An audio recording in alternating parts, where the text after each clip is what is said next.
nama saya Alifat Wasana dengan NIM 444525121 dari kelas 1A. Bahasa baku di media sosial. Pengertian bahasa baku. Bahasa baku adalah bentuk bahasa yang dianggap sebagai bentuk standar dan resmi dari bahasa yang digunakan dalam komunikasi tertulis dan formal. Bahasa baku ini mencerminkan norma-norma, tata bahasa, dan ejaan yang diakui secara resmi dalam bahasa tersebut, serta diadopsi dan diajarkan dalam sistem pendidikan formal.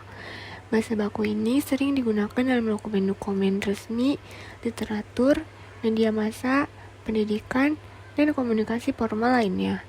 Di banyak negara, bahasa baku seringkali dikenal sebagai bahasa sastra atau bahasa tulis. Bahasa baku di media sosial. Penggunaan kata baku dalam komunikasi sangat penting untuk memastikan bahwa pesan yang disampaikan dapat dipahami dengan jelas dan tepat. Ketika kita menggunakan kata baku, kita berkontribusi pada kejelasan komunikasi yang penting, terutama dalam konteks formal seperti di dunia pendidikan, bisnis, dan pemerintah. Namun, dengan berkembangnya teknologi dan munculnya media sosial, penggunaan kata baku menghadapi tantangan yang cukup besar. Era digital telah mengubah cara orang berinteraksi, berbagai informasi, dan menyampaikan pendapat.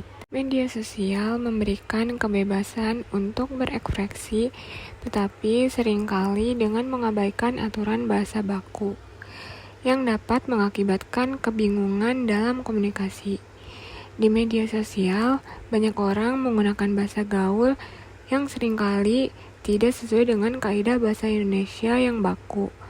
Penggunaan kata-kata seperti tidak menjadi ga, banget menjadi BGT, terima kasih menjadi makasih, atau teman menjadi cuy, sering ditemukan di platform seperti Twitter, Instagram, atau TikTok. Meskipun ini bukan bahasa resmi, bahasa gaul ini digunakan untuk menambah keakraban dan kecepatan dalam komunikasi. Contoh berkomunikasi melalui WhatsApp. Amin. Hai Rina, bagaimana kabarmu hari ini? Rina, hai Amin, alhamdulillah baik. Kamu tahu, besok ada ujian matematika yang cukup sulit. Amin. Oh, benar.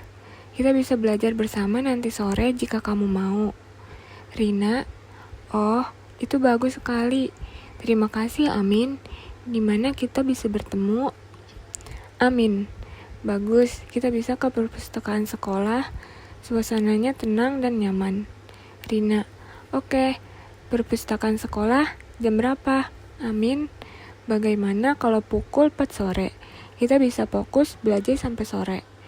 Rina, sampai jumpa besok di perpustakaan. Amin. Terima kasih banyak ya. Nah, di sini ada ciri-ciri bahasa baku. Yang pertama tuh, tidak dipengaruhi bahasa daerah dan asing. Yang kedua, bukan sebagai bahasa percakapan. Yang ketiga, kejelasan imbuhan. Yang keempat, kesesuaian konteks. Kelima, ketunggalan makna. Keenam, ketiadaan hiperkorek.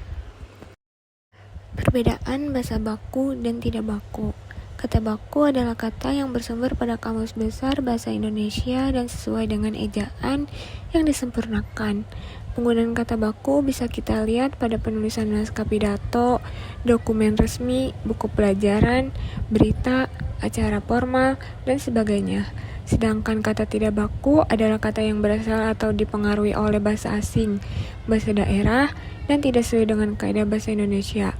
Penggunaan kata baku sering kita temukan pada percakapan sehari-hari, terutama ketika berkomunikasi dengan keluarga maupun teman dekat. Contohnya, yang pertama tuh analisis menjadi analisa. Yang kedua, berterbangan menjadi berterbangan. Ketiga, memerhatikan menjadi memperhatikan.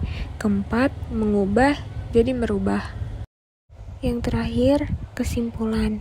Penggunaan bahasa baku di media sosial memang tidak selalu mengikuti kaidah baku, namun lebih cenderung mengikuti kebutuhan praktis dan situasional. Hal ini mencerminkan dinamika bahasa yang terus berkembang seiring dengan perubahan teknologi dan budaya digital. Namun, di sisi lain, penting bagi pengguna untuk tetap menjaga kualitas komunikasi, terutama dalam konteks yang lebih formal atau profesional.